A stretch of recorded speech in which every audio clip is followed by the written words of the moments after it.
hörmətli xanımlar və cənablar, basın mənsubları, sizi Türkiyənin Antalya şəhərindən Azərbaycan təmsilçisi olaraq salamlayıram.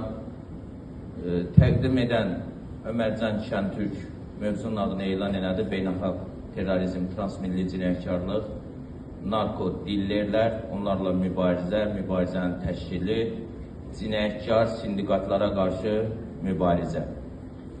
Mövzuma keçməzdən öncə ilk növbədə Türkiyə-Azərbaycan birlik və bərabərliyinin əsas təməl prinsiplərini qoyan rəhmətli Süleyman Dəmirəl və rəhmətli Ulu Öndər Heydər Əliyevə Allahdan rəhmət diləyirəm.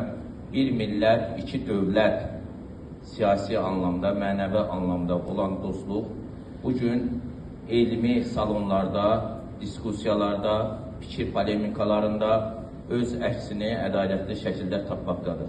Eyni zamanda hal-hazırda Türkiyənin Cumhurbaşqanı olan Sayın Rəcəb Tayyip Erdoğan və Azərbaycan dövlətinin hal-hazırki Cumhurbaşqanı Ali Başkomandan, Müzəffər Ali Başkomandan Cənab İlham Əliyevlə Rəcəb Tayyip Erdoğan arasında olan sağlam, səmimi münasibət biz iki dövlət, bir millət dostluğunun bariz nümunəsidir.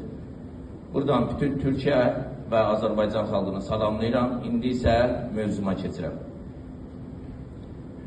Bildiyiniz kimi dünyada bütün xalqlar, bütün dövlətlər terrorizmlə əziyyət çəkir. Təbii ki, beynəlxalq terrorizm, beynəlxalq cinayətlər kateqoriyasına aiddir və beynəlxalq terrorizmlə mübarizəni də beynəlxalq hüquq tənzimləyir. Çox təəssüf ki, bugün beynəlxalq hüquq ölüb, yəni beynəlxalq hüququn gücü yoxdur, gücün hüququ fəaliyyət göstərir. Baş verən siyasi proseslərə nəzər diqqət yetirsək, görərik ki, bugün dünyada baş verən siyasi olaylarda məhz elə bir çox terrorların arxasında müsəlman dünyasına qarşı, müsəlmanlara qarşı dini ayrı-seçiliş var, fikir ayrılığı var. Son dövrlər İsrailin Fələstinə yürütdüyü terror hadisələridir. Bunun arxasında Fələstin dövlətinin kəşfiyyat orqanları Masad qursa belə mən bir mənalı bildirmək istəyirəm ki, bu terrorun arxasında Fələstinə qarşı olan terrorun dalında birbaşa İsrail dövləti və bəzən isə bunun dəstəkçisi olan ABD, Amerika Birləşmiş Ştatları özü dayanır.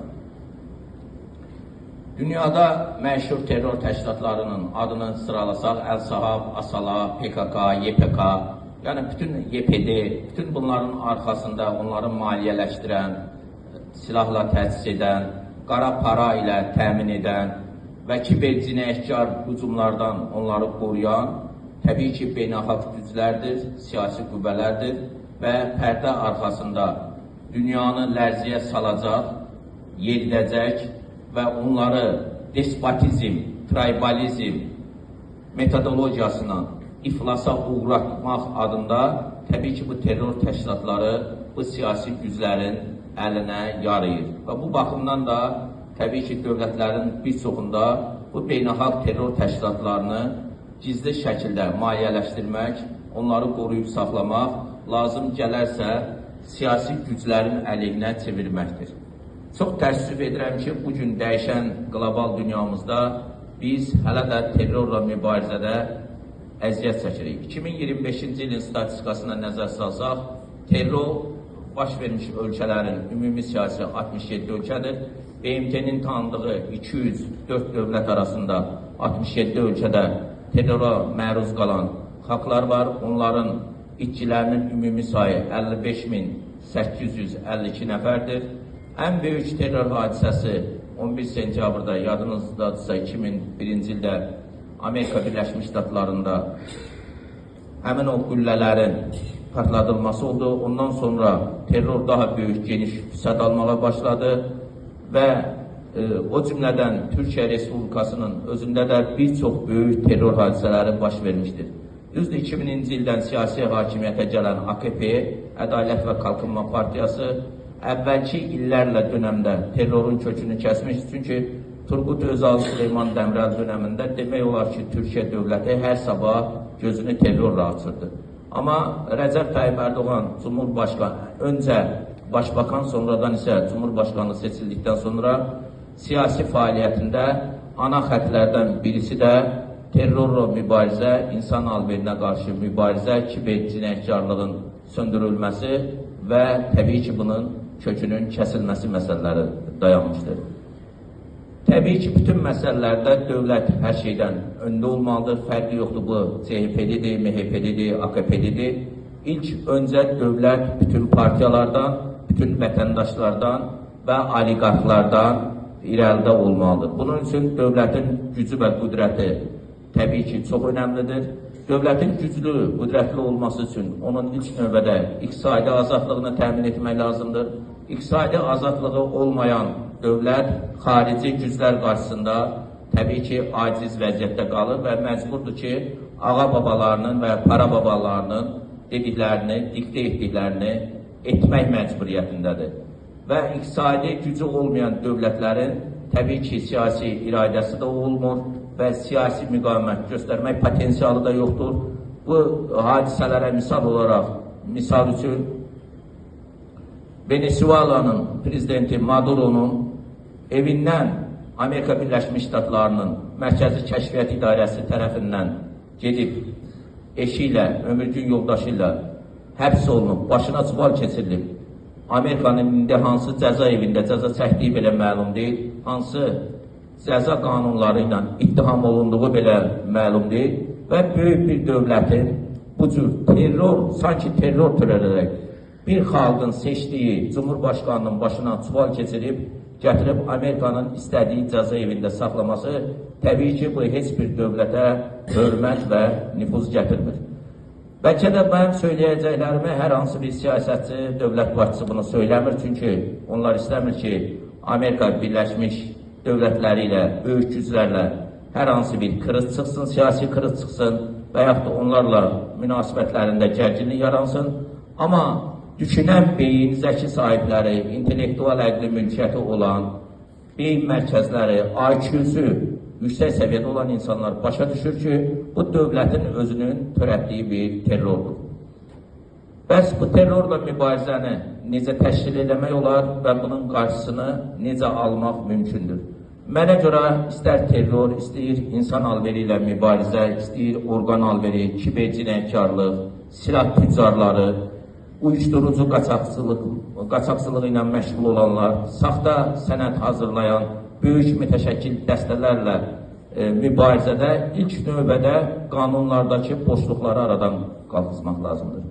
İstənilən dövlətin anayasasına baxsaq, biz görərik ki, anayasa qanunlarında ən çox xarici dövlətlərin qanunları transfer olunur. Elə Türkiyənin də anayasasına nəzər salsaq, o cümlədən Azərbaycan dövlətinin də anayasasına diqqətlə baxsaq, baxarıq ki, ən çox Avropa və Qərbdən gəlmiş adət və ənənələr.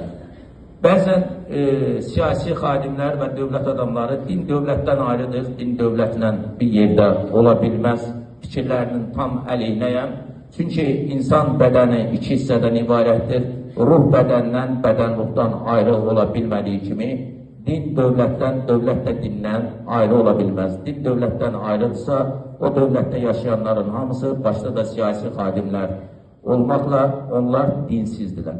Dinsiz insanlar isə istənilən cinayəti gözləmək mümkündür. Epstein hadisələri, yəqin ki, artıq böyük platformalarda Epstein hadisələrinə baxırsınız, cinsi istismara məruz qalmış azyaşlı uşaqlar, körpə qız uşaqları, oğlan uşaqları, bütün bunların hamısı nədən irəli gəlir? Ondan irəli gəlir ki, dövlətin başında duran insanların içində nə Allah sevgisi, nə Allaha ibadət, nə Allaha itayət, nə qanuna ibadət, nə qanuna itayət vardır. Onların bir devizi vardır.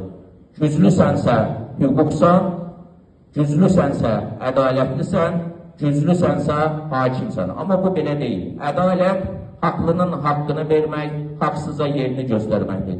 Çox təəssüf ki, bugün dünya sistemində, düzənində dövlət başında duran insanların bir çoxunun ədalət sözünün əlsindən belə xəbəri yoxdur. İnsanlıq sözünün i hərfindən belə xəbəri yoxdur. Baxmayaraq ki, kifayət qədər siyasiləşiblər, özü də şeytani siyasiləşiblər. Təbii ki, siyasətlə məşğul olmaq böyük bir ədəb qaydasıdır. Sevimli Peyğəmbərimiz sallallahu aleyhi və sallam da siyasətlə məşğul olub, amma o rəhmani siyasətlə məşğul olub, şeytani siyasətlə məşğul olmayıb. Şeytani siyasət xalqların hüquqlarını basıb yemək, beytulmala əl uzatmaq, hırsız olmaq, talancı olmaq, yalancı olmaq. Rəhmani siyasət isə beytulmala əl uzatmamaq, haqlının haqqını vermək, bütün vətəndaşları bərabər və ədalətli surətlə yaşatmaqdır. Bunun üçün bütün dünya bu cür rəhmani siyasətlə ölkələrini idarə etməyə məcburdur. Əgər bu gün Amerika Birləşmiş Ştatlarının başında Donald Trump yox, daha ədalətli birisi, Fransanın başında Macron yox, daha ədalətli və əxlaqlı birisi, Almaniyanın kansleri daha ədalətli və daha hüquqsevər olsa, Avropanın lokomotivi olan Albaniya, Fransada ədalət bərqərar olursa, Amerika Birləşmiş Ştatlarında insan hüquq və azadlıqları bərqərar olursa, onda digər dövlətlərdə də bu hüquq və azadlıqlar dərhal bərqərar olacaqdır. Amma çox təəssüf ki, demokratiyadan dərs keçənlər, insan hüquq və azadlıqlarından danışanlar, demokrasini ən önə çıxaranların özünün demokrasidən qətiyyən xəbəri yoxdur.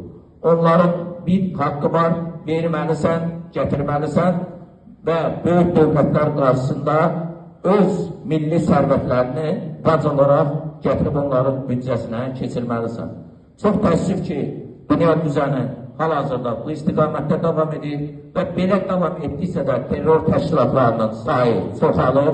Deyək ki, PKK, YPD və digər terror təşkilatlarının məhz arxasında siyasi güclər dayanır və nəticədə də Türkiyə, Azərbaycan 30 il terrordan əziyyət çəkdi və Asala kimi bir terror təşkilatı, Ermənistan şovinizmi, terror psixologiyası, insanları qul psixologiyasında yaşatmaq nəticəsidir ki, 30 il Azərbaycan dövlətinin ərazi bütövlüyü, suverenliyi məhz bu terrorun qurbanı olmuşdur və Xocalı soyqırımı baş vermişdir, kütləvi qətliyam olmuşdur. Çox təəssüf ki, dünyanın gözü qarşısında baş verdi bu hadisələr, BMT-nin 4 qətnaməsi olmasına baxmayaraq, biz 30 il terrordan əziyyət çəkdik və Azərbaycan, Türkiyə, Pakistan birliyi, bu 3 dövlətin birlik və bərabərliyi sayəsində Azərbaycanın ərazi bütövlüyü, dövlət atributları, suverenliyi tam bərpa olundu.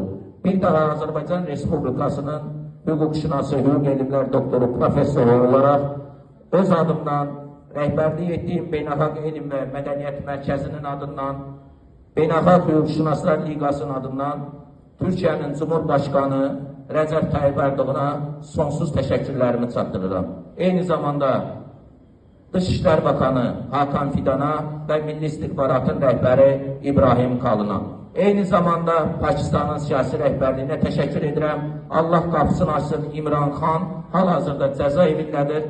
İmran Xan Pakistanın başbakanı olduğu zaman Azərbaycan dövlətinə həm siyasi mənədə, həm mənəvi mənədə kifayət qədər böyük dəstək vermişdir. Əziz həmvətənlər, işlətdiyimiz böyük bir kəlam var, laf var. Türklər demiş, biri olaq, iri olaq, diri olaq, bütün Turan dövləti olaq. Yaşasın Turan dövləti, yaşasın birlik və bərabərliyimiz, kullu müsəlman vahidi mütəşəkkil, yaşasın mütəşəkkilliyimiz. Mən inanıram ki, bir olduqca düşmən qarşımızda diz çökəcək, bizə qalib gələ bilməyəcək və biz öz qüdrətli iradəmizlə, azad iqtisadiyyatımızla, zəki təfəkkürümüzlə bütün güclərə qalib gələcəyik. Bir daha yaşasın Azərbaycan, Türkiyə, bir millət, iki dövlət.